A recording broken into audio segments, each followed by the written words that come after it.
Hello everyone, welcome back to my YouTube channel. I am a student studying in Sri Venkateswara College of Engineering, Bengaluru from the Department of Basic Science. Today I will be presenting the topic waste composition from the subject waste management. So our today's topic is waste composition. So let's get into the topic. Waste composition refers to various types of materials found in waste streams. So it is important to understand waste composition to develop effective waste management strategies. Waste composition can vary significantly depending on factors such as location, culture, and economic development. Waste composition analysis is a method to determine types and quantities of materials present in a waste stream. Waste composition analysis can be conducted through manual sorting, visual inspection, or advanced technologies. Waste composition data also aids in evaluating the effectiveness of waste management programs and tracking progress towards sustainable goals. Waste composition, it also plays a crucial role in understanding the characteristics and potential impacts of waste streams. Proper management of different types of waste is essential for environmental protection and resource conservation. So basically, waste composition means types of materials which are found in waste streams. And it is important to understand waste composition to develop effective waste management strategies. Waste composition can vary depending on factors such as location, culture, economic development, and it is a method in which we analyze which type of waste and quantities of materials present in the waste stream. So waste composition analysis can be done through manual sorting or visual inspection or using advanced technologies such as machines. It also aids in evaluating the effectiveness of waste management programs and tracking programs towards sustainability goals development. So waste composition, it also plays a crucial role in understanding the characteristics and potential impacts of waste streams.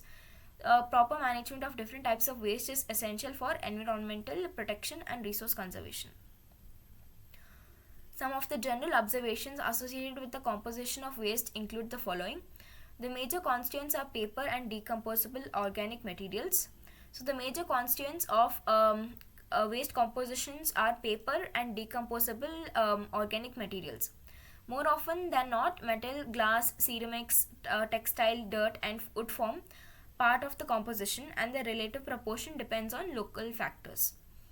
Average proportions of the constituents reaching the disposal sites are consistent, and urban wastes are fairly constant, although subject to long-term changes such as seasonal variations. Next, we have factors causing variation in waste composition. So we have geographic location, seasons, collection frequency, population diversity, extent if slave weighting and recycling, public attitude, and legislation.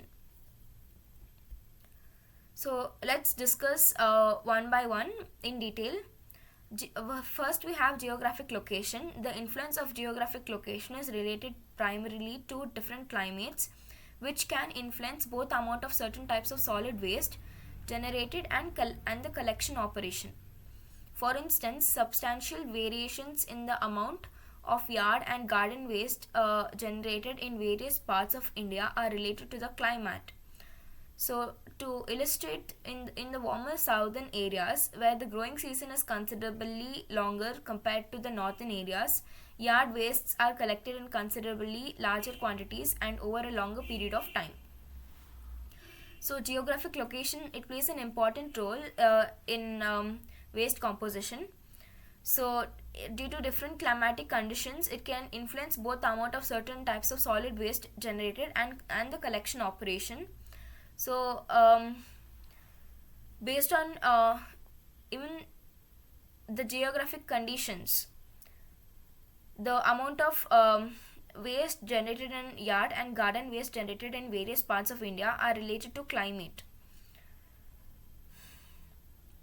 To illustrate, in the warmer southern areas where the growing season is considerably longer compared to northern areas, yard waste in northern areas are collected in larger quantities over a longer period of time.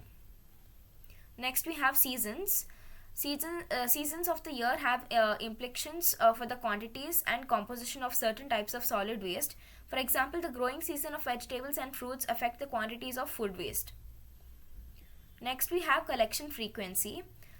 General observation is that in localities where there are ultimate collection services, more wastes are collected. Note that this does not mean that more waste are generated. Collection frequency means that in localities where there is ultimate climate change, collection services are more and more waste are collected. Note that this does not mean the waste generated are more. For example, if a homeowner has access to only 1 or 2 containers per week due to limited container capacity, he or she will store newspapers or other materials in a specified storage area. However, the same homeowner will tend to throw them away. If there is an access to unlimited container services, in this latter situation, the quantity of waste generated may actually be the same, but the quantity collected as it relates to the frequency collection is considerably different. Quality and collection both are different terms. So if the waste there are more waste collected, which does not mean more waste are generated. There's an example illustrating collection frequency. Next, we have population diversity. The characteristics of the population influence the quantity and composition of waste generated.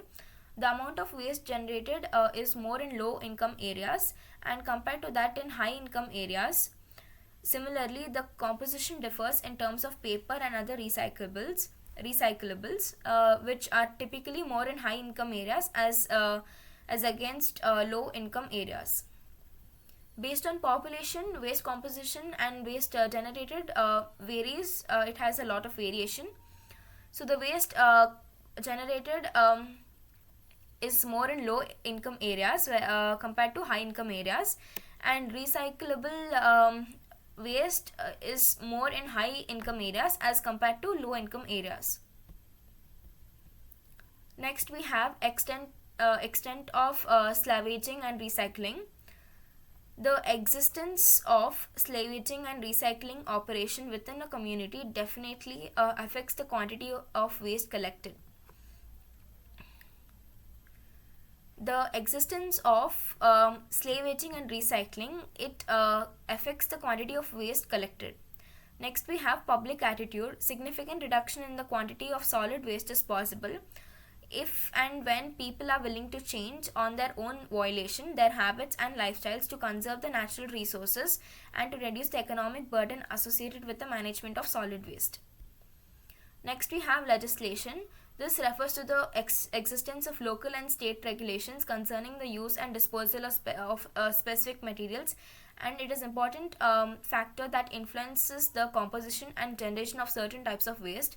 The Indian legislation dealing with packaging and beverage container materials is an example for legislation. So thank you everyone. Please like, comment, subscribe and share.